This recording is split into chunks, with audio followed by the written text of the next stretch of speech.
So we have a solar eclipse coming up on February 17th, and this solar eclipse will be in tropical Aquarius. I already did a video about the collective and mundane effects of this solar eclipse and how it affects everyone, okay, and the general effects. So you can watch that video if you are interested in discovering how it can affect the collective. This video is about how it will affect each rising sign, okay? And I am using whole sign houses here. And this eclipse occurs around 29 degrees, almost 29 degrees of tropical Aquarius, and it is joined with Mars in the same sign. So it will affect, now if you have planets in the higher degrees of Leo, Taurus, Scorpio, or Aquarius, this eclipse will affect those planets quite strongly, and you will have a reset, a very big reset, a very important reset and new cycle around those planets' indications. So let's say if you have the sun in Aquarius at like 27 degrees, 25 degrees, that sun is going to be highly influenced, as are any planets in Aquarius. But if it's at 27 degrees of Taurus, Leo, or Scorpio, it's also going to be affected. So you're going to start a new cycle around sun-indicated things, your power and authority, your reputation, your career, shining in your career, following your true inspirations, becoming more of who you are. All of the qualities of the sun, okay? And that can apply to any other planet that is in a high degree of a fixed sign, because then it will be in a square to those planets, and they usually affect planets more strongly. Now, if you have planets in the first couple of degrees, first 1, 2, 3 degrees of dual signs, okay, so Pisces, Gemini, Virgo, and Sagittarius, those planets are also going to be affected by the eclipse in a square aspect, okay? So in the first few degrees of any of the dual signs, any of those planets that you have, you are going through a major reset with those planets' indications in a big way, because the solar eclipses are just new moons that are within around 15 degrees of one of the moon's nodes. And the moon's nodes make it that much more powerful.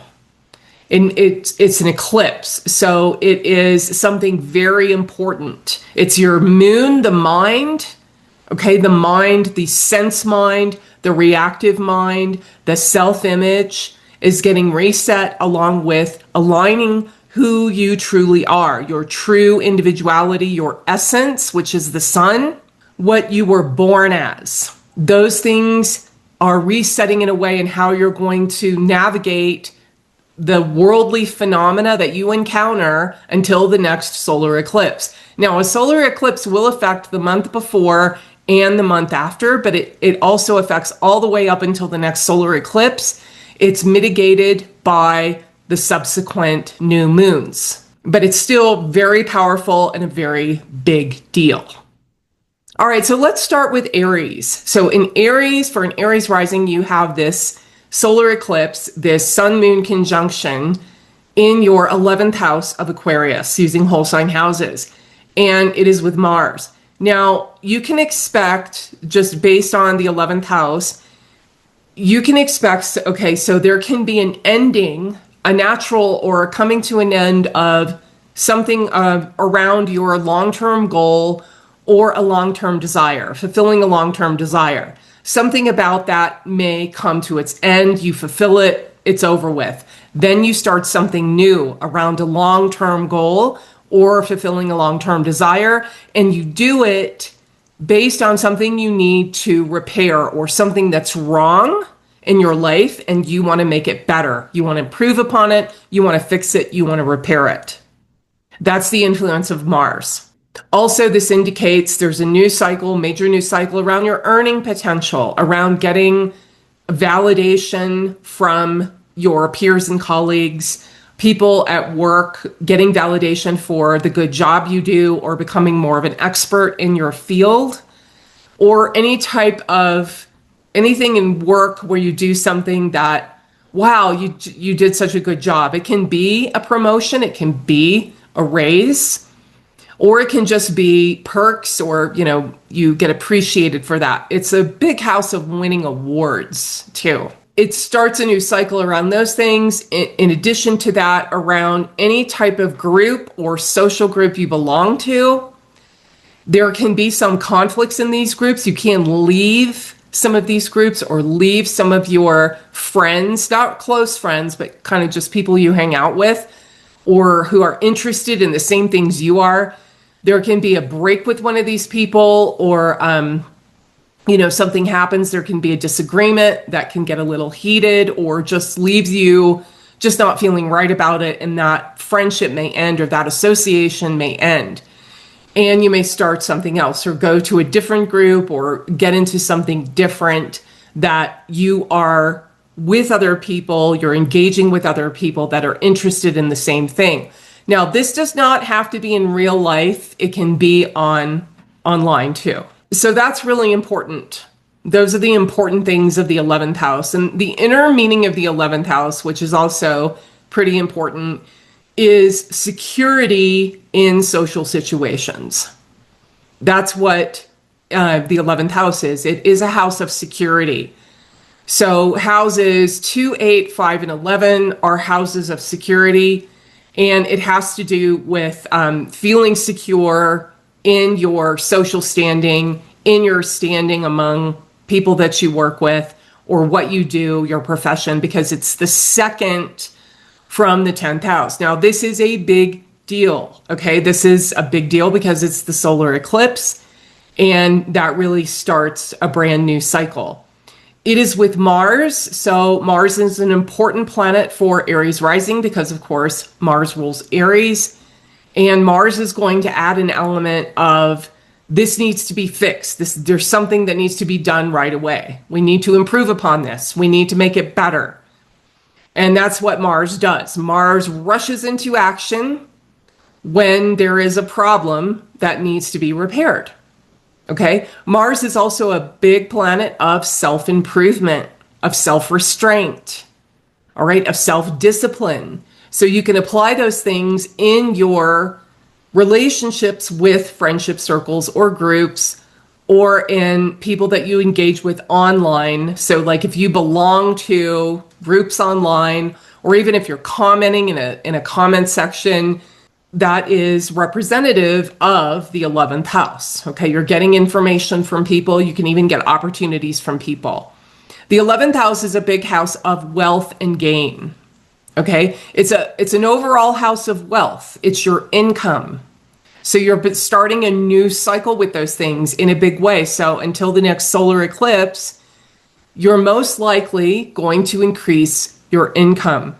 But it's going to be a battle. There's something you have to get over first. There's a hurdle you have to clear first based on having Mars there. Some of these things can come to an end that I was talking about, or there could be some loss initially and then you get the gain, so that you understand that that can happen first, but that the gain is eventually coming. The 11th house is also kind of a house of delay. So yeah, it can delay things for a while, but you ultimately get what you want. You're sacrificing for it. You're working towards it. You're overcoming things that get in your way.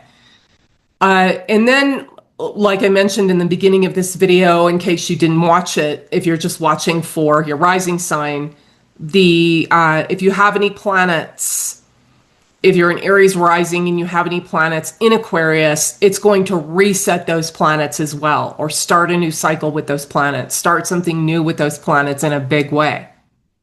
If you have any planets in Taurus, Leo, Scorpio, in the last few degrees, those planets will also be affected. They will be reset, and the indications of those planets will be reset. Also in the first few degrees of dual signs, Pisces, Gemini, Virgo, or Sagittarius. I'd like to take a moment now to talk about Otter Spirit, my favorite gemstone supplier, and jewelry as well. They also have spheres now. These are natural gemstone spheres. This is actually a red jasper sphere, and they fill your area wherever you put it. It will fill the area with a certain type of energy, especially for the red jasper.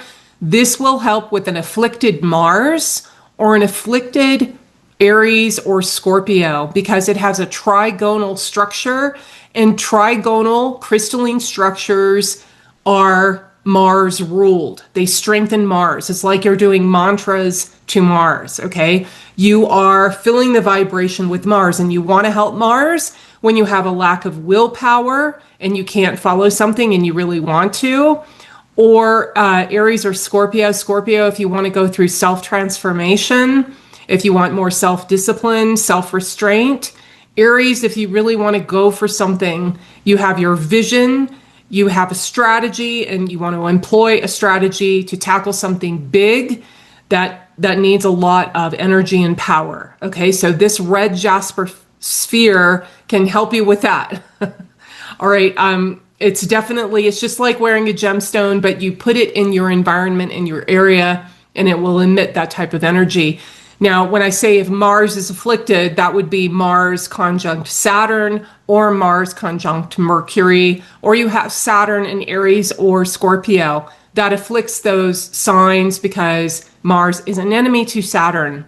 And I want to talk a little bit about Otter Spirit. They donate $1 per purchase to help sea otters, and it's based in Monterey Bay. It is a family-owned business, and it's the home of the California wild sea otters, and they support organizations like the California Coast Keepers Alliance and the Monterey Bay Aquarium. Okay, wild otters almost neared extinction and are now slowly recovering thanks to conservation efforts. You can also use my promo code down in the description. You get 20% off and then 30% off. Any purchases over $99, you get 30% off. Okay, now we move on to tropical Taurus rising. So for a Taurus rising, this eclipse occurs in your 10th house of career, of your reputation, of power and influence, of worldly obligation, and just your daily actions. That's what the 10th house represents. It's what you do all day, what you're known for. So even if you're retired or you don't have a career, you are still doing actions every day, and those actions make you feel a certain way, which is the opposite house, the 4th house. You feel good, you do good actions. Okay, they are connected in that way. That's the polarity of the 4th and the 10th house. So this eclipse occurs in your 10th house with Mars. So what you can expect is a reset, a new cycle around your career. This can translate into changing careers if that is something you are moving towards or something you're wanting or working towards. Okay. And a solar eclipse usually affects the month before and the month after, but it will affect to a certain degree all the way up until the next solar eclipse. Every new moon, every subsequent new moon after the solar eclipse will mitigate those effects for better or worse, depending on what that new moon is hitting in your chart. But the eclipse or the solar eclipse is like the granddaddy of the eclipses and the new moons throughout the year. Okay. So this is kind of a big deal. Now, this solar eclipse is with Mars, and Mars is a great planet in the 10th house. Mars does actually really well in the 10th house because that's where it gets directional strength. That's where you see what you want to do. You see anything that you need to overcome. You see exactly where your self-improvement lies, what hurdles you have to overcome, in career-based types of things and what you do all day. Mars is the planet of solving problems and doing the big things in life. For a Taurus rising, Mars being in your 10th house, that's an element of what you'll be dealing with in this reset and this new cycle around your career, your daily actions, your power and influence and reputation. I also want to mention too, if you have any planets in the sign of Aquarius for a Taurus rising, those planets as well will go through a new cycle. They'll begin a new cycle. The indications, the natural indications of those planets. If you have any planets in the first few degrees of a dual sign, so Pisces, Gemini, Virgo, or Sagittarius, those planets as well will also be going through some type of new beginning, a new cycle. And a cycle is coming to an ending because this solar eclipse will be affecting those degrees as well as the fixed signs in the later degrees. So if you are a Taurus rising and your ascendant happens to be like 20 degrees, above 20 degrees in Taurus, your self-confidence is getting affected by the eclipse. Your path in life is getting affected to a certain degree. Your health may be affected. This can be a big health eclipse for a Taurus rising. Okay. Just so you know, it's a health issue may come to light that you really want to take care of, that you really want to heal very quickly. Also, in the realm of career, oh, I forgot to mention, if you have any planets in late degree of Taurus, like, around 20 degrees onward, Leo, Scorpio, then those planets will also be affected and will be going through a new cycle. But getting back to the 10th house with Mars, that solar eclipse with Mars in your 10th, it's good for career, but there are going to be delays. I'm going to tell you that. There's delays, there's certain problems to overcome, there's competition to overcome. Okay, for a Taurus rising. And just be prepared for that. You can do it though. You can absolutely overcome those things because of that nice, powerful Mars and powerful Sun. The Sun also gets directional strength or gets really strong, gets really confident when it's in the 10th house. Just generally speaking, the Sun going through your 10th house can give a good boost to your career life, a boost to your authority or your worldly influence, and make you want to do actions that reflect your authentic self or your true individuality. So this is a pretty big deal because the 10th house is like a secondary ascendant. It represents our actions, everything we do all day. So it's going to affect your life in a big way for a Taurus rising, okay, up until the next solar eclipse. But it really affects the month before and month after. For a Gemini rising, this is actually a pretty good eclipse, a nice eclipse, a beneficial eclipse, okay? Because this eclipse happens in your 9th house of Aquarius. I'm using whole sign houses, and I'm talking about tropical Gemini here, tropical Gemini rising. And it happens in your 9th house with Mars. Now, Mars can be a little tricky for a Gemini ascendant, but this is still a good eclipse. And the reason is because of the Mercury-Venus conjunction in Pisces with Rahu, or the north node of the moon. Even though Mercury is debilitated, it's with Venus, an exalted Venus, and that is giving a lot of help to Mercury. That's in the 10th house. And then you have the actual Sun-Moon conjunction, or the eclipse conjunction, in the 9th house. And you have a 9th and 10th house combination of planets, which is wonderful, which is great. Now, remember, with solar eclipses, these are the big ones. These are the big, important eclipses. They're more important than lunar eclipses because they set up, they give a theme that runs until the next solar eclipse, even though it can be mitigated, and it is, by subsequent new moons. The eclipse will affect mostly the month after the eclipse. It will affect the month before somewhat and the month after, and then it will continue to affect up until the next solar eclipse, being mitigated by those subsequent new moons, okay? But being in your 9th house, this is really important. This is going to give you just fortune across the board, all right? Especially there's fortune around your career, okay? There is going to be quite a bit of fortune around your career, opportunities around your career, time to move forward in your career. And That is because of that combination of those kind of a line not a stellium, but there's 3 planets in the ninth and 2 planets in the 10th with the north node of the moon. The north node of the moon, Rahu, does really well in the 10th house, okay? With Mercury, your ascendant lord, and an exalted Venus. But having that moon, Mars, sun conjunction in your 9th house gives you fortune, and the fortune is around career. It's also around your creative vision. It's going to give you quite a bit of that, quite a bit of inspiration. Believe it or not, it absolutely is. You're going to have luck with teachers and mentors.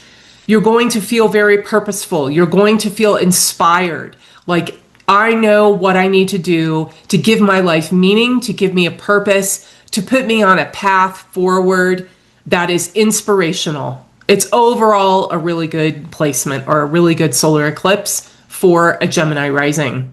In addition to that, if you are thinking about traveling, especially traveling for work or traveling for school, doing going abroad and studying abroad on a program, or if you're going on a pilgrimage, going to kind of like a special place that has special spiritual significance, or if you're just going to learn about the culture, have fun, mingle, all of those things, this is a great time to do it. And this will give you some type of opportunities. It will change your life in some way.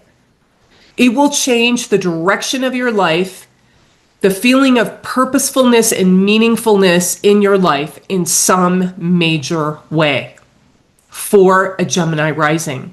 And that will change your actions, which is the 10th house where Mercury is with Venus. That will change your general actions and also thinking about where you want to move forward in your career, because these are connected. All of these planets in the 9th and the 10th, they're all connected. They're all working together during this solar eclipse. And a solar eclipse is the ending of a cycle and the beginning of a new cycle in a big way. All right, so you're also resetting things around Mars. And Mars is about solving problems. Mars is the planet we take out when there's a big thing we want to do. And whenever we want to do something big, it's actually a problem we have to solve. It just doesn't happen to us. It's something we have to tackle. It's a battle we have to go through. So Mars being in the 9th house, you're going to be fighting a little bit of a battle to change your life in the direction that you want to go, to get that fortune, to get that inspiration, and you will succeed. It also resets Mars. Mars is the planet of self-improvement, especially when Mars turns its energy inward. There's always the outward expression of the planet and the inward expression of the planet. And the inward expression of Mars is self-improvement, self-restraint, self-discipline. Okay? Mars is also cutting things away, like cutting away bad habits that do not benefit us at all, that sabotage us in what we want to do. Mars sees that with logic and reason. That's what Mars rules, logic. Through logic, we understand what we need to do. It's just our habits that get in the way, usually, or that we don't believe it's part of our identity, but you will, because your identity will change in a way where you will follow your true, authentic self, because the sun is with Mars in the 9th house. Reset it. All right. So a very beneficial solar eclipse for a Gemini. And I just want to say here too, that if you have any teachers or mentors or people that you look up to, people whose values you want to embody, people you listen to, it doesn't have to be in real life. It can be online, like on YouTube or something, and you take in their teachings. This is a beneficial time for those people in relation with those people, even getting to know them, engaging with them. They will benefit your life in a big way as well. This is a solar eclipse of profound change for a Cancer rising. And I'm talking tropical zodiac here. So a tropical Cancer rising.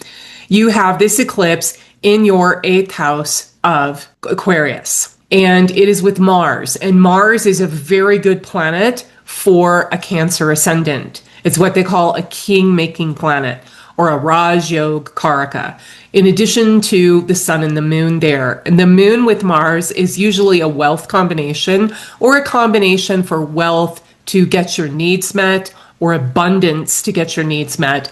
And the sun there also gives a focus on wealth and taking care of our responsibilities and having the means to do so.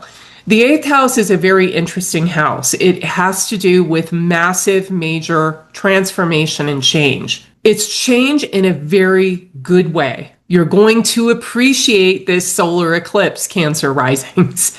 It also sets up, all right, if you're partnered, if you're married, or you have a significant other, your spouse or your SO goes through, they get a lot more in their own abundance and their resources that you benefit from in a big way.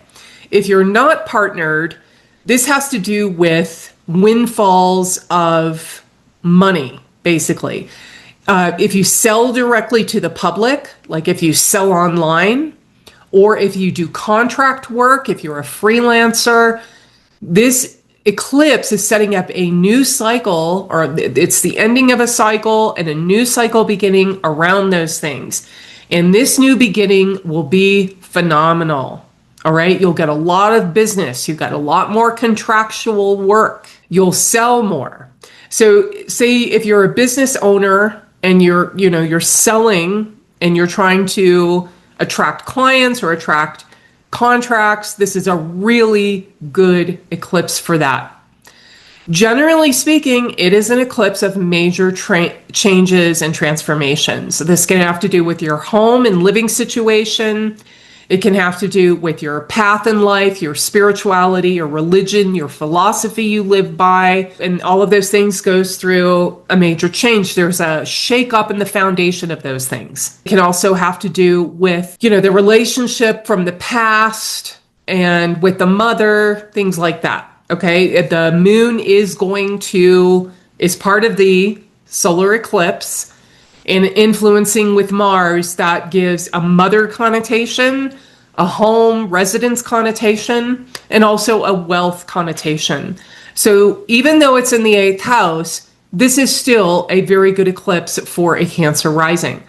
Another reason it's a good eclipse or a beneficial eclipse is because the North Node is actually in a different sign. So the nodes are the points in the sky that cause the eclipses. Okay, you have to have a new moon or a full moon on the nodes or near the nodes within 15 degrees for there to be an eclipse.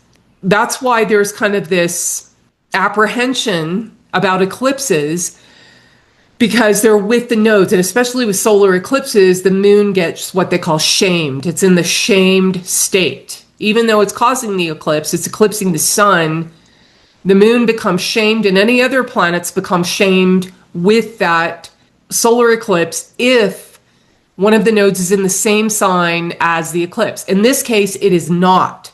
So it is a beneficial eclipse, just generally speaking, but especially for a Cancer rising, even though it is in the 8th house.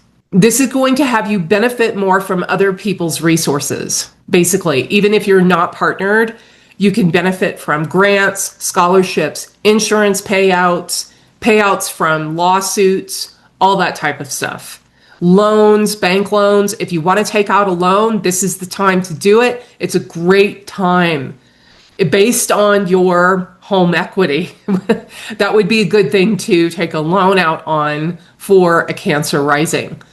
It's resetting your relationship with your emotional wounds. That is the 8th house. So the 8th house is all of the deep things inside of our psyche that we're just vaguely in touch with. So it's part of our unconscious and subconscious that drive our behaviors.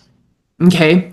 And it's usually things that drive our behaviors in a way that is not productive and not beneficial to us, and that we want to shine a light on, uncover, and try to heal and work through. That's the 8th house. That's why the 8th house rules psychotherapy. Anytime you try to heal psychologically, that's the 8th house. It rules divination practices, astrology, tarot, all of these things. These things can give you insights into what's going on inside of you.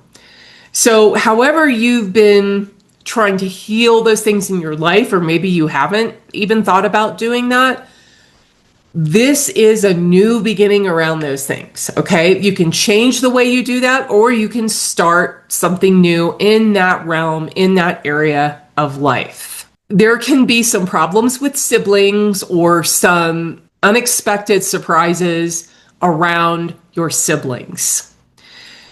The direction you're going in life does definitely have a major change. All right. And it is a change in a very productive way, in a way where there is self-improvement, and you're going to tackle it like you would tackle any type of big problem. And it's also a change in what is giving your life meaning and purpose and all of those things as well. So this is a very transformational solar eclipse for a Cancer rising.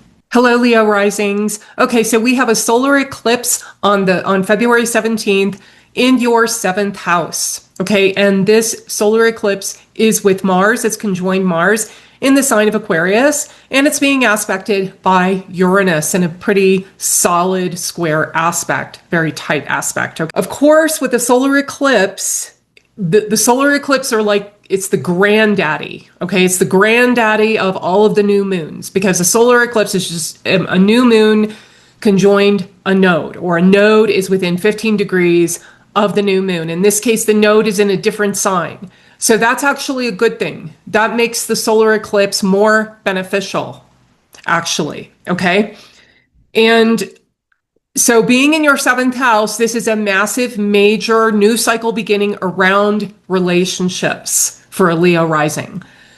For romantic relationships, your relationship with your partner, if you're already in one, you're starting a new cycle. You're also, a cycle is coming to an end. This will affect you for a very long time. You're starting a new cycle around how you relate to your partner, what you want to share with your partner, what you want to compromise, how you engage with your partner. If you're not in a relationship, it's just how you engage with other people in general, what you want to share with other people, what you want to contribute to a relationship with just people in general. Okay, it can be anybody. It can be coworkers, family members, people that you are on a team with, anything like that, neighbors. Okay, it's the 7th house is how we relate to others, what we want to give of ourselves, and where we draw the line. All right, but it's mainly the partner and the romantic relationship with the partner or the spouse. So this one is starting, or this solar eclipse is with Mars. And Mars, of course, is a planet of logic. Okay. And Mars is actually doing very well because it's conjoined the moon, which is a friend to Mars, believe it or not. And so is the sun. And even though Mars is debilitated in Cancer, it doesn't matter. The moon is a friend to Mars. So this is benefiting Mars. And that just means that when Mars is a planet that solves problems. And if you're having problems in your relationship, you solve them step by step in a logical manner with logic, rather than getting frustrated, getting upset, taking out your anger, or them taking out their anger. See, Mars only gets angry and frustrated when he is afflicted. That is the negative or unproductive. That's when Mars isn't working properly. When Mars works properly, we solve problems with logic, and that's the best way to do it. So think about that when you begin a new cycle around your relationship. If you're not in a relationship, this just means the same thing, only applicable to other people in general. And also if you're dating and you're looking to get into relationships, you think about this, how you deal with problems in relationships, and also how you go for a relationship, how you pursue someone that you like, because that's also Mars. Mars gives Hunger. Mars gives us hunger for something, so we pursue it. Mars is the planet of pursuing something out of a very strong need and a hunger. I'm starving. I need to eat. Okay. In the realm of relationships. So if you're not in a relationship, it will activate that desire within you. Okay, you'll start to pursue something, or you'll start to pursue someone that you are interested in. Also, the seventh house represents business. If you're a business owner, or even if you're not a business owner and there's certain business transactions that you perform, that is within the realm of the seventh house. Now, this also makes you really focus on what you want in your business. Okay, and where you want it to go, what direction you want it to go in, getting more people knowing about it, interested in it. That's the moon's influence. You are ending a cycle and beginning a new cycle around those things as well. And also the way that this is a brand new thing you have never experienced before. Absolutely brand new, coming from some type of creative impulse within you and how you relate to others, how you relate to people you're romantically interested in, or how you relate to your partner or spouse because of the influence of Uranus. And this is also true of businesses. If you are someone who lives overseas, or you are thinking about taking a trip, going overseas or moving overseas, whatever the case may be, that's in the realm of the seventh house in the Vedic system, which is the one I use mainly. That means that you are going to start a new life in a different country, or you're going to start a new cycle of traveling overseas and doing things in different countries and foreign countries that you just got this huge inspiration to do, or you had a realization or an epiphany. This is a very important eclipse for Leo rising, because it's an angular eclipse. It's on an angle. It's going to affect your life. It's going to pull you out of yourself. It's going to allow you to release self-absorption, or even or feeling sorry for yourself or whatever. It's going to pull you out of yourself. That is what the seventh house does. That's why people pursue relationships, or one of the reasons. It allows us to forget about ourselves for a moment and be able to give and share and engage with someone else. So that is going to be an important eclipse with Mars. You're also resetting a lot of the martial qualities, which again is strategy, logic, pursuing something, defending something. It's a big planet of defending, and it's also a planet of self-improvement. Mars rules self-restraint, self-discipline, self-improvement, because Mars solves problems. It solves problems in the outer world and in the inner world. That's why Mars rules Scorpio, the sign of self-transformation. So you can do those things in regards to how you relate to other people, how you relate to your romantic interests, your spouse, your partner. Solar eclipses are always important for Leo and Cancer risings, because the lights, or the sun and the moon, rule your ascendants. So it's always, a new moon is always important for a Leo, and a solar eclipse as well. Being in the seventh house, you'll feel things shaking up. You may have felt that already, because a solar eclipse affects the year before and the month before and the month after. It also continues to affect your life up until the next solar eclipse. However, the new moons, the subsequent new moons, mitigate that, change that a little bit, but there's still a theme going on. So the major theme for Leo risings is your relationship life. Okay, so for Virgo risings, we have a solar eclipse coming up on February 17th. It is in your sixth house of Aquarius. It's conjoined Mars and aspected by Uranus. All right, so what I predict for the solar eclipse in your sixth house, an eclipse will affect the month before, the month after, and then it will affect to a degree up until the next solar eclipse. So a solar eclipse is like the granddaddy of all of the new moons. And influences usually a 6 month period. Okay. It's mitigated by the new moons, however. But it's mainly going to affect the month before and month after. Now, for a Virgo, this is happening in the 6th house. So it's a huge, massive ending of a cycle and the beginning of a new cycle around 6th house issues. It is with Mars. Mars does very well in the 6th house. So does the sun.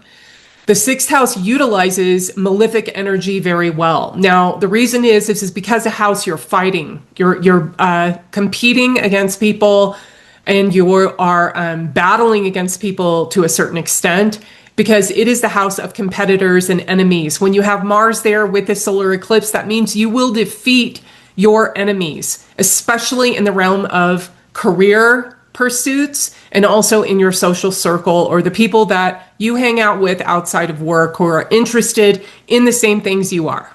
Okay? There's some type of overcoming of something with one of these people that don't have your best interests at heart or are trying to compete with you. And that, when I say compete, that means that they can benefit from a situation as much as you can. Like if you're competing for a raise or a promotion or a specific position, usually this means you win out. Okay, you win. You overcome the competition. It's really good too if you are a business owner and you have a lot of competition, you're in kind of a mainstream type of thing. This means you overcome the competition. The 6th house is great when you have Mars there, especially Mars with the sun, when you are trying to get out ahead.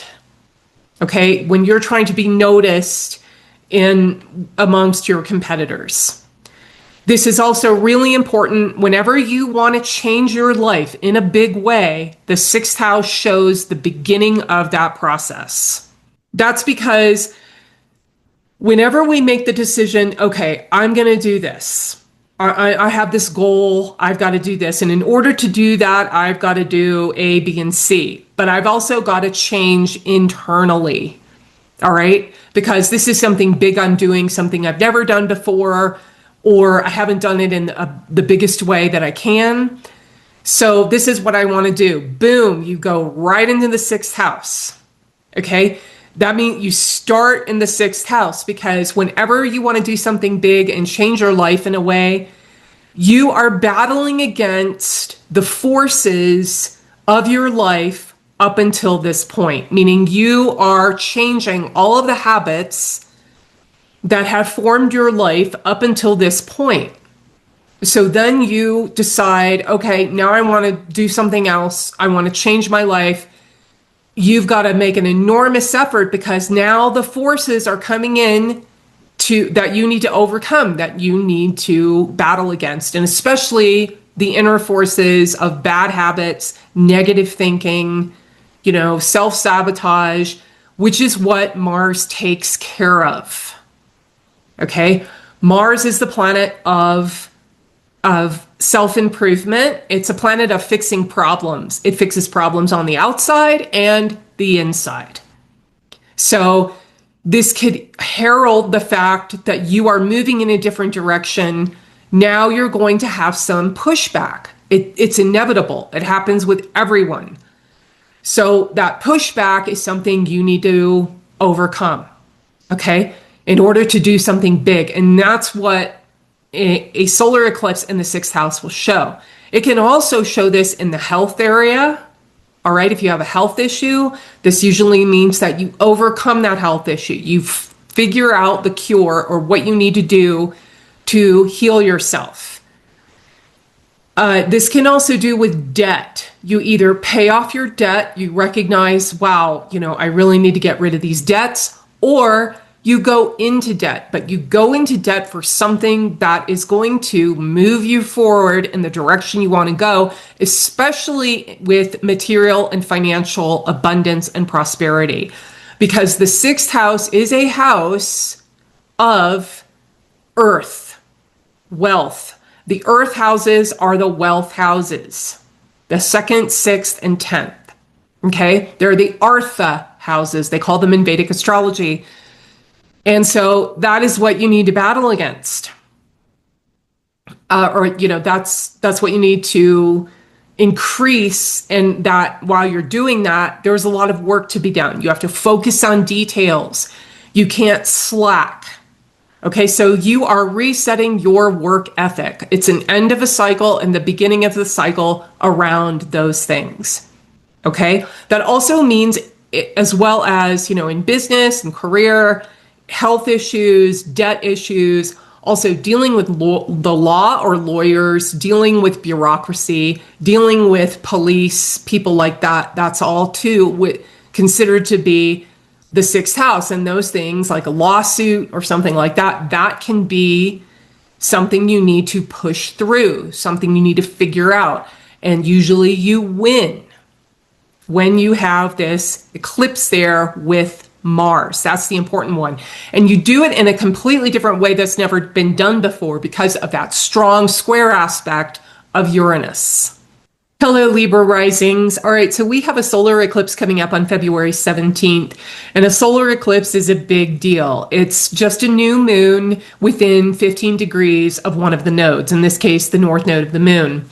And that makes them a big deal. It's a big reset or a big end of a cycle and the beginning of a new cycle. Okay, you take what you learned from the last cycle and apply it to this next solar eclipse cycle.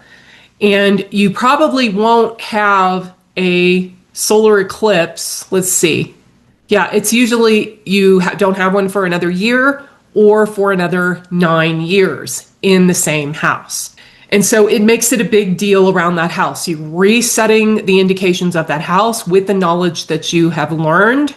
In this case, for a Libra rising, it's in your fifth house of self-expression, creativity, children, investments, spiritual techniques. The fifth house is the house of we're getting solid on our path. It's a dharmic house, or the first, fifth, and ninth houses are all houses of the self, of following our true dharma or our swadharma, which is basically being true to who we are and expressing ourselves and accepting of who we are and acting out of our true inspiration.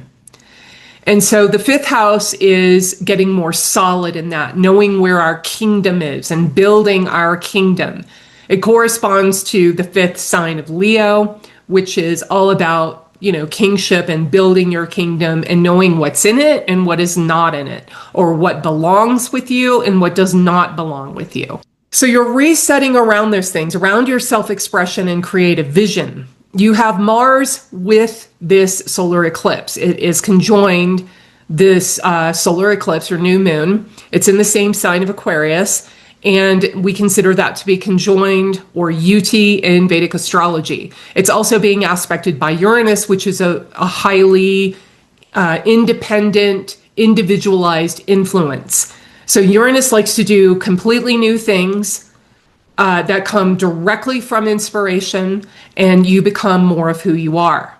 All right, you individualize more with this solar eclipse in your fifth house, especially in how you express yourself, and it shows up in your creative vision, whatever that may be.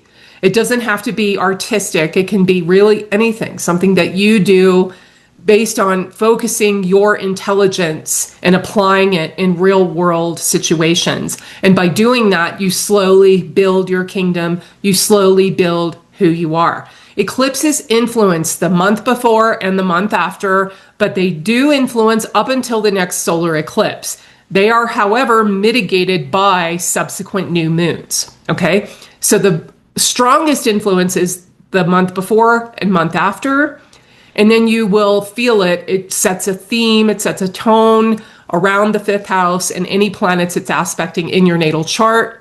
And that would be if you had planets in Aquarius, or you have planets in the last few degrees of any fixed sign, so Taurus, Leo, or Scorpio, or if you have any planets in the first few degrees of dual signs, which is Pisces, Gemini, Virgo, and Sagittarius. Okay, so if you have any planets that I just mentioned in those areas, this eclipse will affect those planets and reset or start a new cycle with those planets as well in specific ways. But I can't see your individual chart, so I can't make predictions on that. I can just tell you about the fifth house indications, okay? You can expect, so a new cycle is beginning around the relationships with your kids. If you have kids, you can expect some clashes with your kids, okay? They're going to be headstrong. They want to pursue their dreams, pursue their passion. That is for sure. And that can go against what you envision for them. And that is something that you will need to work through and basically solve logically, because Mars is the planet of logic. When Mars gets afflicted, Mars turns into frustration and anger, but the productive, the real, the true side of Mars, when Mars is working optimally, Mars indicates solving problems with logic in a step-by-step fashion. And then if Mars cannot solve the problem in one way, he will switch strategy and solve it in another. Now, this will apply to your children, your relationship with your children, how you go about implementing your creative vision, whatever that may be, okay? Your investments. The fifth house is a big house of investing in things, not just, buying stock or gambling even. That's another kind of investment that is indicative of the fifth house, or investing in real estate. It doesn't have to be monetary investment. It can be what you're investing your time and your energy and your passion into. All right, that's also the fifth house. And that aligns with creativity. Also using logic around your spiritual techniques, really understanding what spiritual techniques are working and which are not. The ones that are not working, or the ones that you really believe in and you really want to make work, you can make them work with Mars there. So Mars is also a planet of hunger, of passion, of figuring things out, figuring out a strategy to pursue your goals and going for it. So you can really implement your creative vision when you have this solar eclipse with Mars in your fifth house. Mars is doing really well, actually, because it's being conjoined to friends, the sun and the moon. The moon is a friend to Mars, believe it or not, even though Mars is debilitated in Cancer. So you really have this power, all this fire, just to go after what you want in life and implement your vision and employ your creative expression. Oh, it's another thing. Okay, so children, it's also students and clients. Okay, so if you're a person that has clients or you have students, that's the fifth house. So that can cause clashes with some of your clients and students, but you figure a way to work it out and change your strategy and how you deal with them because of Mars being there. But it sets a new cycle around these people. Because the fifth house is our legacy, okay, our legacy, what carries on after we're gone. And if we have students, if we're a teacher, our students absorb what we teach them, and then they add their own flavor to it and go out and put that out in the world, what they've learned from us. And that is a type of legacy. Also with clients, the same thing. If you're talking to clients in whatever way, they absorb your knowledge and the information that you're giving them or the service you're providing for them. And then they use that in their everyday life. And that is like your creative vision moving out into the world through other people. Okay, your legacy. So that's also within the realm of the fifth house. Now, the fifth house is also a change in career.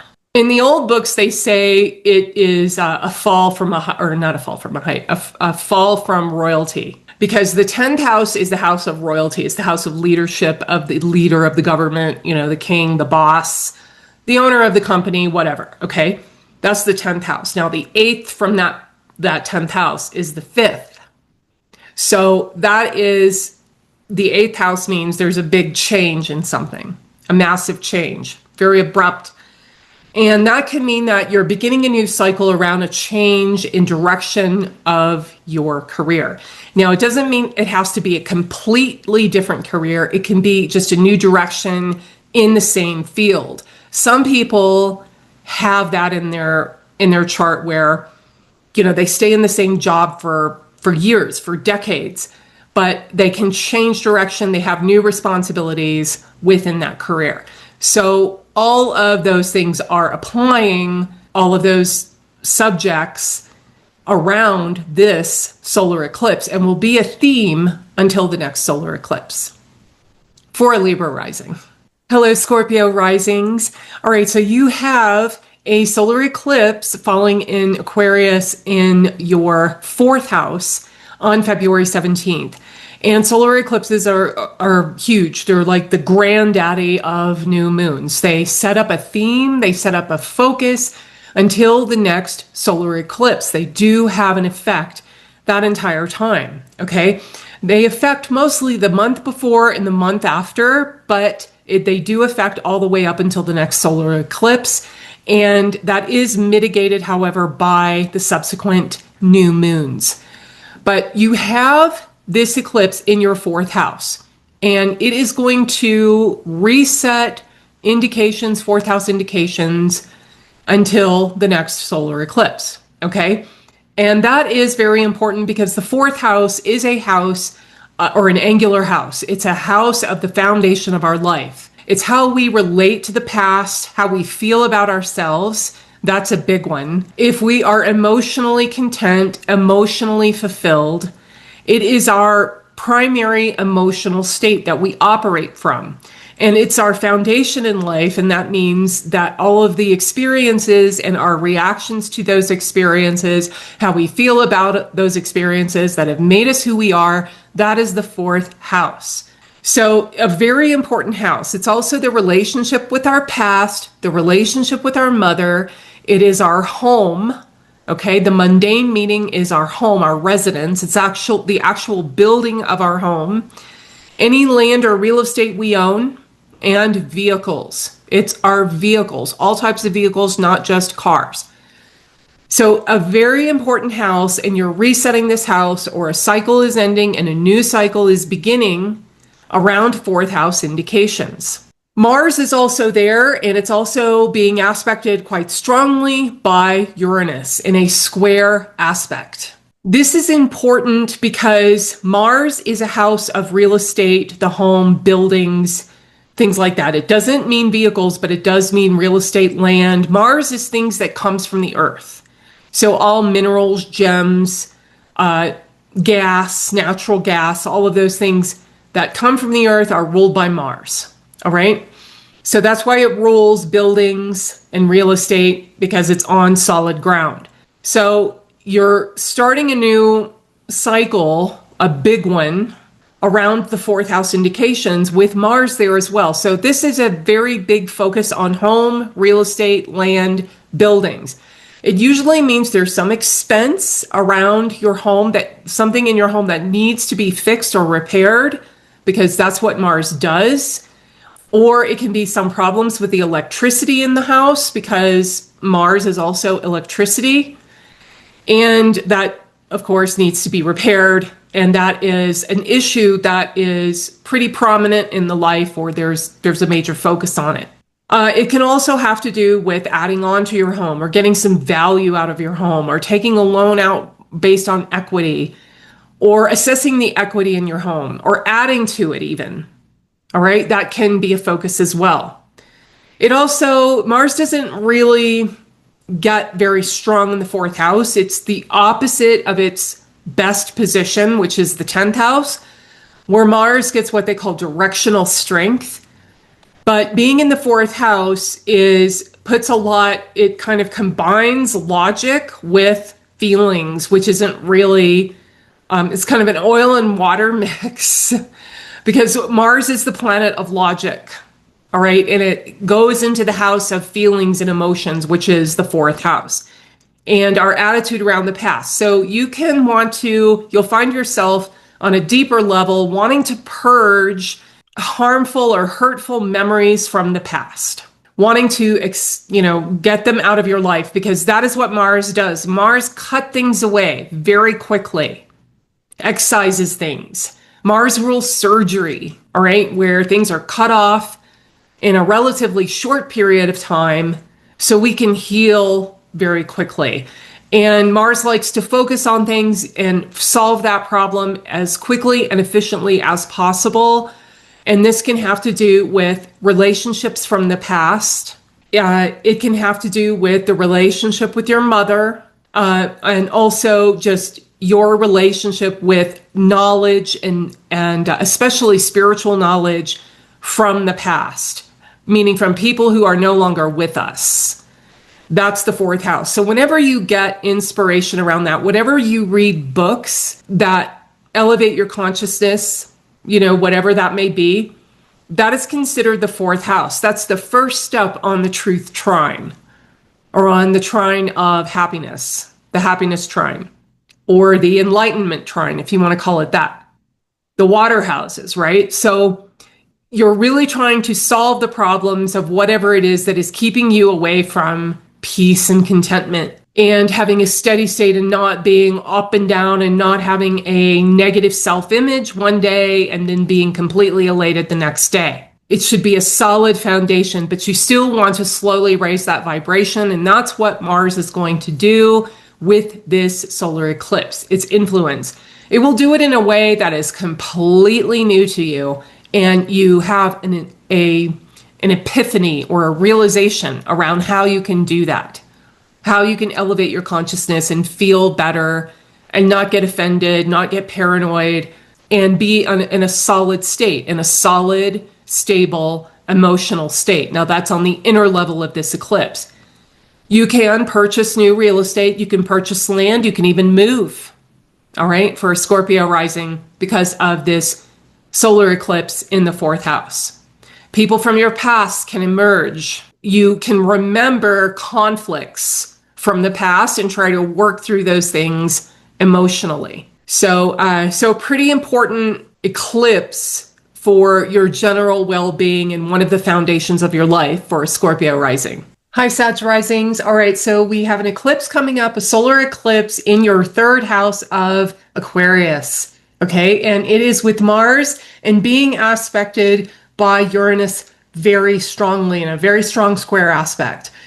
And so every time there is a solar eclipse, this is a big deal because this is the granddaddy of the lunations or the new moons. All right. A solar eclipse affects the month before and the month after most strongly, but it does affect until the next solar eclipse. So it gives a theme, it gives a kind of focus for that around 5.5, 6 months. Usually that's the time between solar eclipses. Not always, but usually. It really makes you focus on this area of life. Now, if you have planets, a Sagittarius rising, if you have planets or your rising is in the first few degrees, like the first 5 degrees of Sagittarius, or you have planets in those first few degrees of Pisces, Gemini, or Virgo, those planets are also going through the ending of a cycle and the beginning of a new cycle.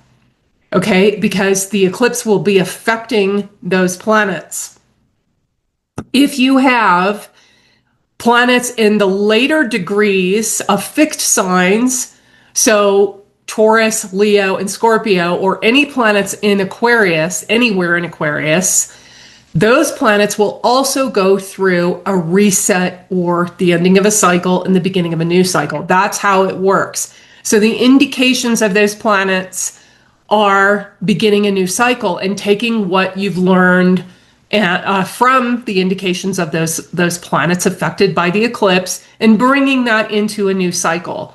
And that's, based on individual charts. So I can't do a reading based on that because I don't see your individual chart.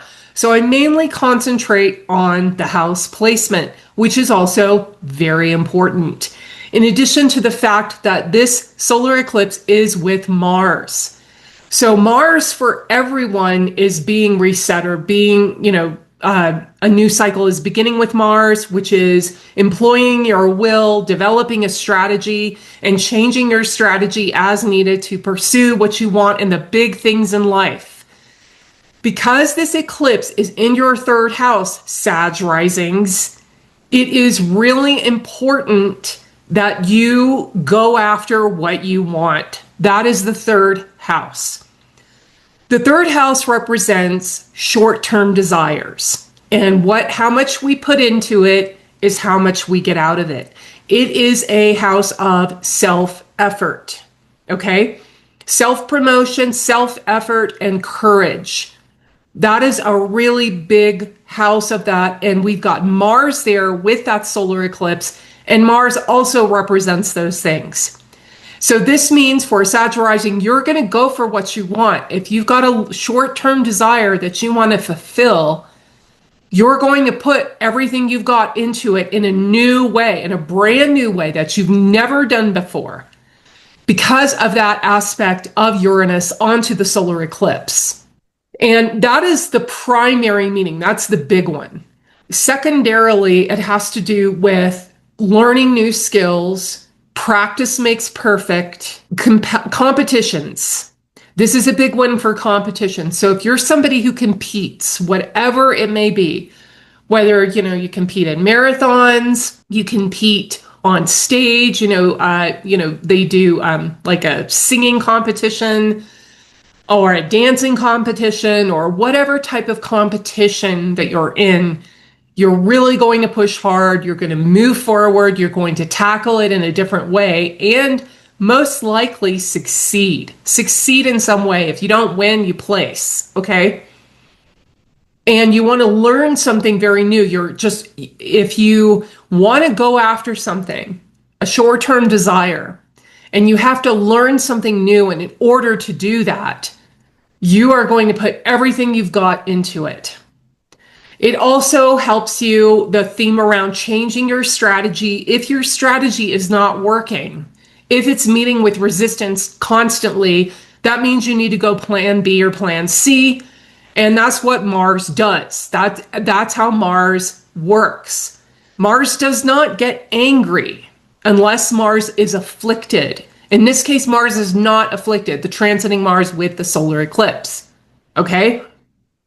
So new cycles beginning around all those things I just mentioned. Also the relationship with your coworkers, relationships with your siblings, relationships with subordinates. So if you're a manager type person or you are the boss, and you have people working under you, that's the third house, okay?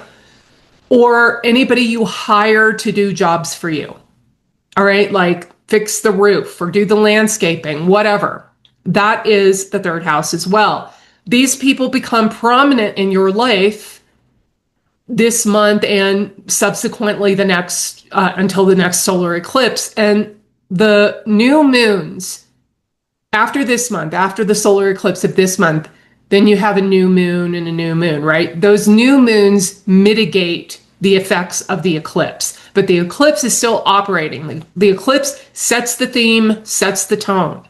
The third house is also artistic pursuits, practicing to get good at artistic pursuits, and that includes performing arts as well. So, if you're a musician or an actor, or you really want to do something in those areas of life, you really go for it. Okay. It's also hobbies, entertainment, enjoying yourself, going out and having a good time. Okay. Enjoying the things you like to do.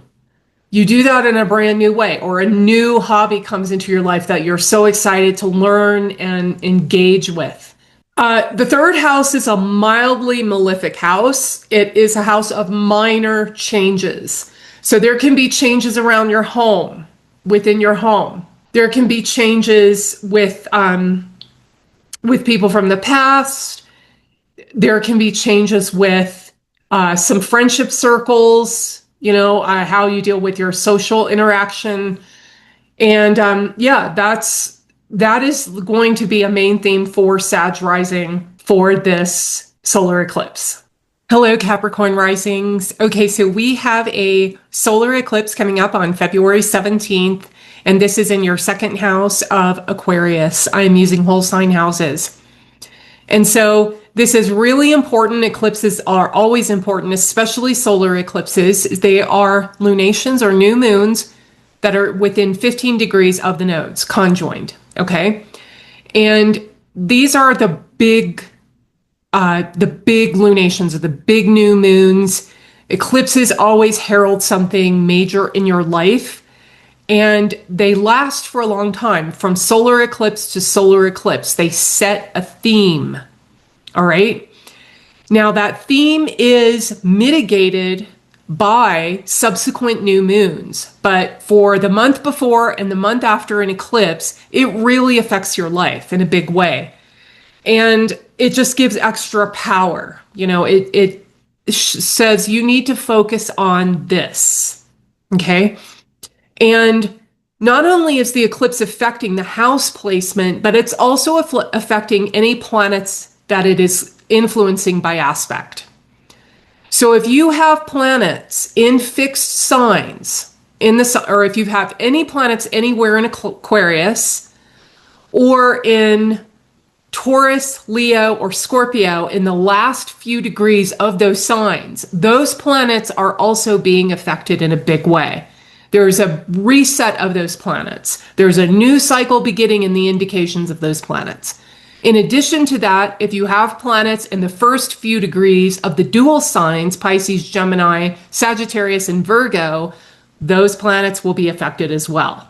Okay, it's a new cycle beginning, a big one. Okay, and it's a cycle ending as well. And that means that you take what you've learned from the indications of those planets, and you take what you've learned from second house indications, and you carry it into the next cycle. So in your second house, what does a solar eclipse mean? Well, that is focus on wealth and means. Okay, the means to take care of your responsibilities. The more wealth we have, usually the more responsibilities we have, the more possessions we have, the more people we're taking care of. And so that's what the second house indicates. So there's a few houses of money or wealth, like the trinal houses 5 and 9. Those are the houses of fortune and wealth. They give wealth as well. The 11th house is the house of your salary or what you make from your career. The second house is everything you own, all the money in the bank, all the real estate you own, all of your possessions, everything that you are responsible for. It also rules your immediate family. And usually that it's more geared towards the childhood family, you know, your family that you grew up with, but secondarily it is the family that you have now. If you have a family, if you are married and have kids, or even if you just have kids. And it's just basically the relationship with family members and taking care of those family members, who you're responsible for. And it's also your value system. So a lot of people grow up with the same values as their parents or what they were raised in, what they were socialized in. Not everyone, of course, but a lot of people do carry those over. So it is, it has to do with your value system. What is worthy to you? What is valuable to you? Okay, what do you consider valuable? That is the second house, and that is very individualized.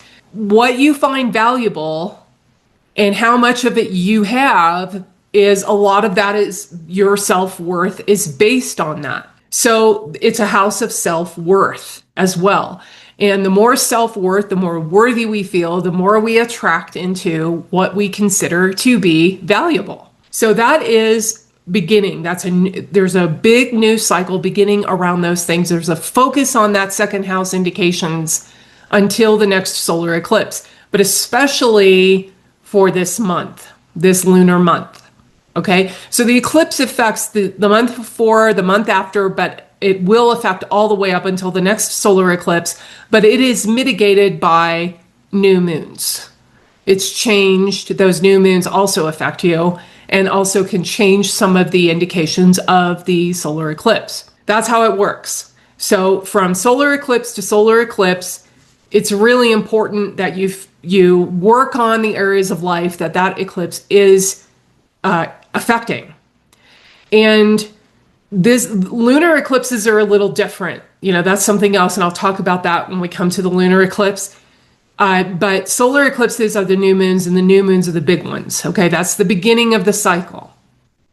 Now, the way you can increase your material and financial abundance or prosperity is by doing something completely brand new, and it will come to you. You will feel it. You will have that feeling of, wow, I know what to do. All right. I know how to take care of my responsibilities. I know how to grow my prosperity in a better way, in a more efficient way, in a revolutionary way, in an authentic way that's based on who I am truly. And I'm not pretending, and I'm not trying to fit in some mold. That is the influence of Uranus on this eclipse, which is very strong. Then we have Mars there. Okay. So Mars is with this eclipse. So for everybody, there's a reset of Mars and martial indications. Of course, Mars is the planet we use to tackle big things in life, to solve problems, for self-discipline, self-restraint, and self-improvement. That's Mars turned inward. Mars turned outward sees something that it really wants to put its energy into, and it goes for it, and it develops a strategy. Where everyone's beginning a new cycle with Mars, but Mars is going to be in the second house for a Capricorn rising. And the second house, of course, is wealth, how you strategize to increase your prosperity, whatever you feel that is, or whatever is valuable to you. Most people, that is monetary value, but for you, it could be something else.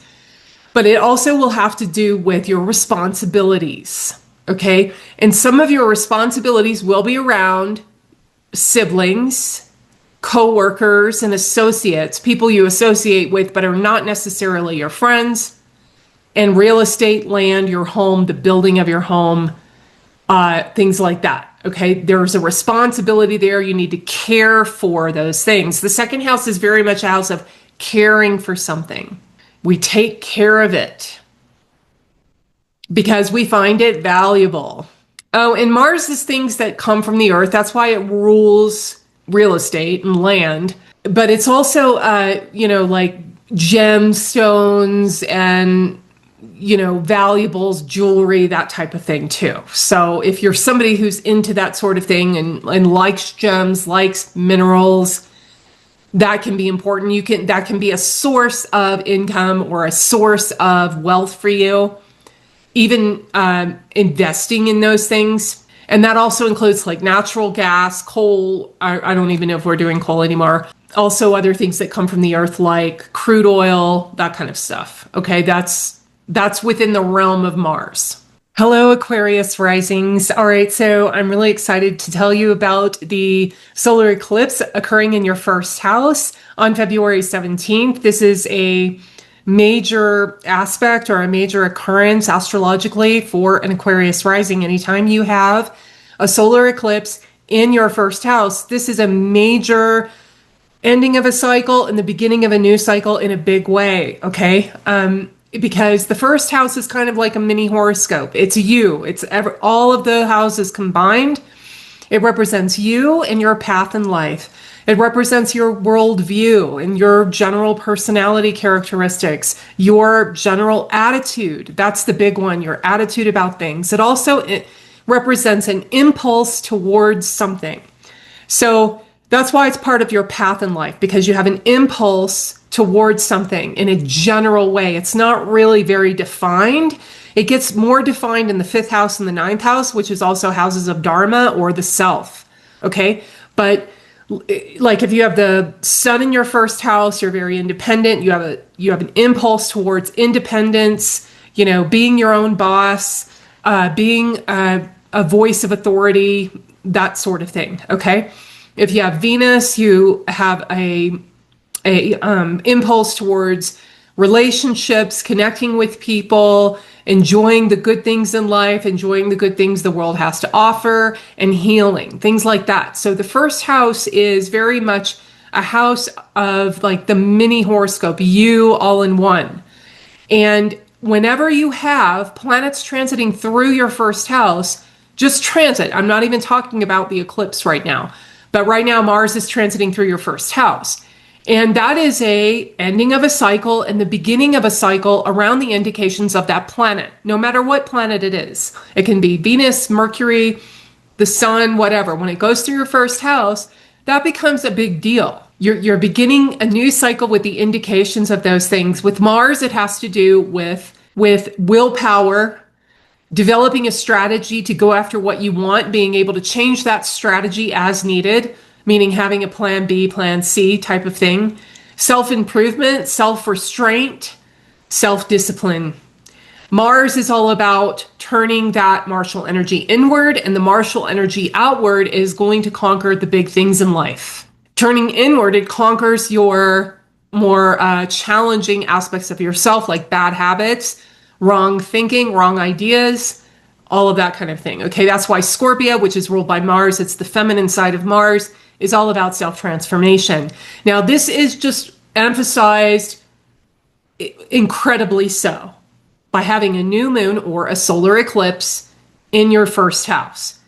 So what's happening is you're starting a new path in life, pretty much. It's not completely new because it's also the end of a cycle. The end of a cycle means that you're taking what you've learned from the previous cycle, from the previous, transit of Mars through the entire zodiac. You're taking that last revolution of Mars, you're taking what you learned from Mars, incorporating that, taking the essence of it, what you really enjoyed learning or what you think is most relevant, and applying it to the next cycle of Mars and to the next cycle of you. See, when the sun and moon conjoin, that the sun is our true essence, what we are, what we're born with. Some people are born as healers. Some people are born to be business people. Some people are born to be scientists. You know, it's just, you have a very analytical mind, or you have a romantic mind, or you have a mystical mind. You know, you're born in a certain way. That's the influence of the planets, okay? That's the sun, though. That's represented by the sun, the innate talent, the innate inspiration, what makes us different and unique from everybody else. And to a lesser extent, or to a greater extent, but more on a subconscious level, it's Uranus, okay? And Uranus is aspecting this solar eclipse very strongly. So that just reemphasizes you've got to become more of who you are. Not that you have to, you will, okay? You will become more of who you are for this solar eclipse. Now, a solar eclipse influences the month before, the month after, and less strongly all the way until the next solar eclipse. You have subsequent new moons that will mitigate that, but you still are under that influence of that solar eclipse, which will last until the next solar eclipse. So it's a huge deal. And so it's the joining of your true essence, the sun, with your sense mind, the moon. The moon represents how our life on Earth and how we navigate our life on Earth, where we feel comfortable, where we're going to get our needs met, what kind of environment we want, how we adapt to things. If we have an afflicted moon, it's much more difficult to adapt to situations. The moon isn't really afflicted unless it's joined the Saturn or the sun in birth charts, because the moon doesn't have any enemies, but Saturn starves any planet he is with, and the sun agitates planets that he's conjoined. But the moon is very adaptable. The moon is seeking comfort. The moon is seeking connection to things in the earth. So when you have a reset, these two planets join every month, but when they join with a node or within 15 degrees of a node, that's a solar eclipse. So you're bringing in where you get your needs met is joining who you are at your core, and you're beginning a new cycle of how you experience life. And because it's with the moon's nodes, it's going to last until the next solar eclipse. Because it's in your first house, it's a big deal. You're really setting up, like, what do I want? How do I express my true individuality? How do I follow my inspirations? And how am I going to pursue that? I'm going to develop a strategy for that. And what do I need to get rid of that's causing self-sabotage? That is what Mars does. So massive new beginnings for an Aquarius rising. Mars also, okay, so on a more mundane level, it has to do with real estate and the home.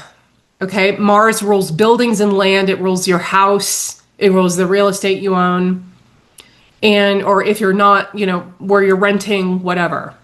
And Mars is also, again, your willpower and how you use that willpower.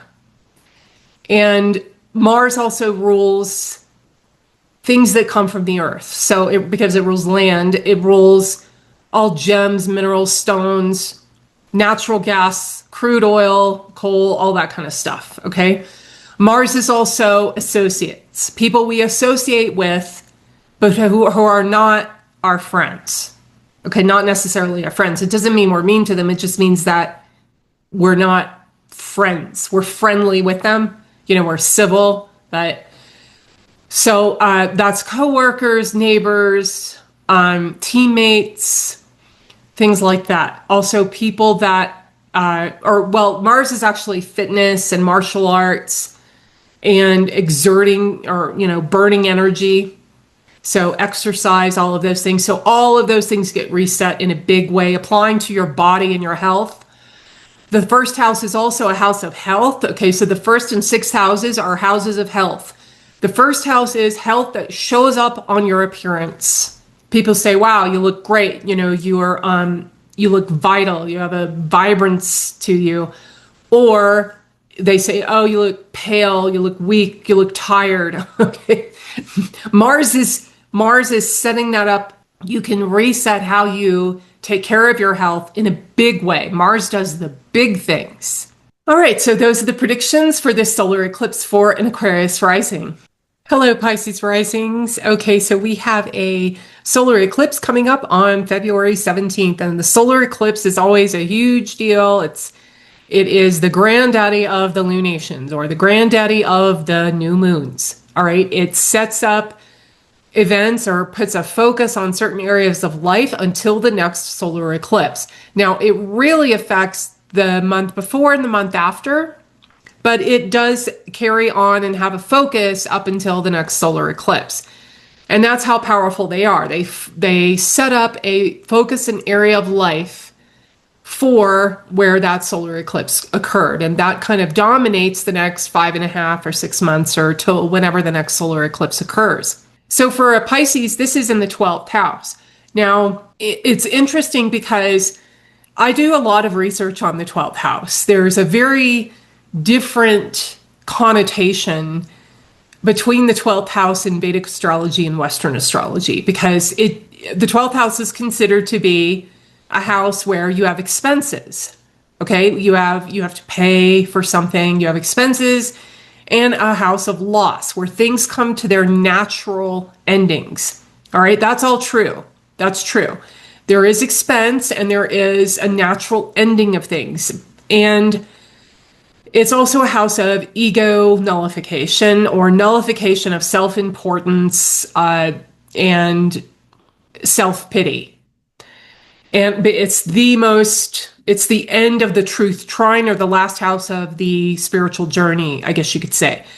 So it's 4, 8, 12, 4, 8, 12, 4, 8, 12. That's how you go through cycles on that spiritual journey. And this 12th is always a point where you let go of some false idea around who you are, and also about being attached to a self-image, okay, or being attached to how people view you a certain way, okay? So those are all 12th house indications. But in Vedic astrology, the very first thing that is written about the 12th house, the very first thing he says in the old books, all right, this is Parashara, is that the 12th house is the last wish fulfilled. And this is actually coming true. I mean, I've done research on this for the last year or so because I wanted to see if this really applied, because the 12th house has a lot of loss connotation, right? But this is actually very true. It is a last wish fulfilled, especially if the 12th house is good. Okay, if the 12th house has what they call delighted planets there, and the Lord is delighted. So you have Sun, Moon, and Mars. Now, the Moon, that is the eclipse. That's going to be the eclipse. And Mars gets delighted by both of those planets. Okay, the Sun is a friend to Mars, the Moon is a friend to Mars. Even though Mars is debilitated in Cancer, the Moon is still a friend to Mars. Mars is a friend to the Sun, And the north node of the moon that is causing the eclipse is not in the same sign. So it's not causing shame. So these planets are good. That means that there is a last wish fulfilled around Mars, and just generally speaking. But for a Pisces, it's going to be around your creative vision, which is ruled by the moon. It's the fifth house of Cancer, and your health, how you overcome problems, paying attention to details, and your work ethic. Okay, which is the sun ruled by, or Leo ruled by the sun, the sixth house from Pisces rising. And this is, of course, using whole sign houses, which is what I always use. So you have this eclipse with Mars being aspected by Uranus from Taurus in a square aspect. I always like the aspects of Uranus. I like the transits of Uranus more than the other two outer planets. But that you become more of who you are, basically, through Uranus. The real person comes out. It's that individuality, that uniqueness is pushing out and following that path of the true you, which is also aligning with the sun. And you get your last wish fulfilled around these things. Also around the fifth and sixth houses, like I was saying, health issues, paying off debt, taking care of business. The sixth house is a Artha house, a wealth house, and that's ruled by the sun for a Pisces rising. So you're getting your last wish fulfilled around all of these things, also around anything having to do, and that doesn't mean, when I say a last wish fulfilled, it does not mean what you've been sacrificing and working towards for over a long period of time. That is the 11th house. This is something where you say, gosh, I wish this was over, or I wish I had this. Then I could just move on and forget about it. You're not really making an effort. You're just wishing about something, and it's kind of in the back of your mind, but it's not driving you. You're not, it's not a long-term thing that you're working towards. That is the 12th house. That is an aspect of it. And the reason is because the 12th house is enlightenment. That's what it rules. And sometimes to reach that state, to reach that completion, we need a certain desire fulfilled. And not a desire that is a pillar of our lives, not something we've been working towards, just like I said, the 11th. It's more something that we kind of want, and it's in the back of our minds, and then it gets fulfilled, and we're like, wow, that's cool, I got this wish fulfilled, I can just move on. So that's going to be around 5th and 6th house indications for a Pisces, and also Mars indications. And, okay, this can have to do with body and bodily health for sure. All right. It can have to do with higher education, going on a trip, or life's meaning and purpose, something around that, not in a big way, but in a smaller way. Okay. So you can finally let it go. It's done. The cycle is completed. The 12th house is the cycle has completed. We're completing it. We're paying off debt. We're losing what no longer belongs in our life, and we're getting rid of expenses if the 12th house is good, which it is. Okay, that's also a focus for a Pisces rising. Getting rid of expenses, saying, I really don't need this anymore. It's a great time for having a yard sale, selling what you don't want anymore, starting over. Before you can start over, which is the first house, you need to shed what doesn't belong. And it feels good to let that stuff go. It also has to do with siblings. All right. The Mars is the siblings. So your siblings can come into play. Something about your relationship with your siblings is let go of. It can be old resentments, because that is a good thing. It can be anything that has to do with things that come from the earth, selling your jewelry, selling minerals and gems, or getting that last gem that you wanted, which is Mars. And also Mars has to do with coworkers, associates, neighbors, people we associate with that are not our friends. All right. We're not hostile towards them, we're civil towards them, but they're not really our friends. We're friendly towards them. And you can get a last wish fulfilled around one of these people. You can pay off an expense to one of these people. The 12th house is also giving of yourself, meaning you give something that's valuable to the greater good. You allow wealth to flow through you. And that means it can be material possessions. It can be money. It can be expertise. It can be your time. Okay. But it's a charitable house. And by freeing that up and being charitable, you make room for more prosperity to flow in. That's how it works. And you're not clinging on to something. Okay. You're not clinging on to a specific creative vision. You're not clinging on to a certain type of work ethic. You may get a lot of different ideas about how you work and how you can work more efficiently by getting rid of some of the work that you feel you need to do. All right. And it is in a completely original, unique way because of that aspect of Uranus, all of these 12th house things. This is also a time where you can go on vacation, okay, or just get away from it all, withdraw. The 12th house has to do with the state you reach in consciousness through meditation or some type of practice like that, some type of spiritual technique. So there's a focus on that. That becomes a theme. Now, if you have any planets in Aquarius, those planets as well are having a cycle end and a new cycle begin because they will be conjoined the eclipse. Any planets that you have, like if you are in an early degree of Pisces, like the first 5 degrees of Pisces, that is going to affect you even more strongly. Okay. Or if you have any planets there, if you have any planets in the first few degrees of any dual sign or in the last few degrees of any fixed sign, those planets as well will be renewed. There's a new cycle beginning with those planets, and you take what you've learned from those planets up until this point and apply it to the new cycle.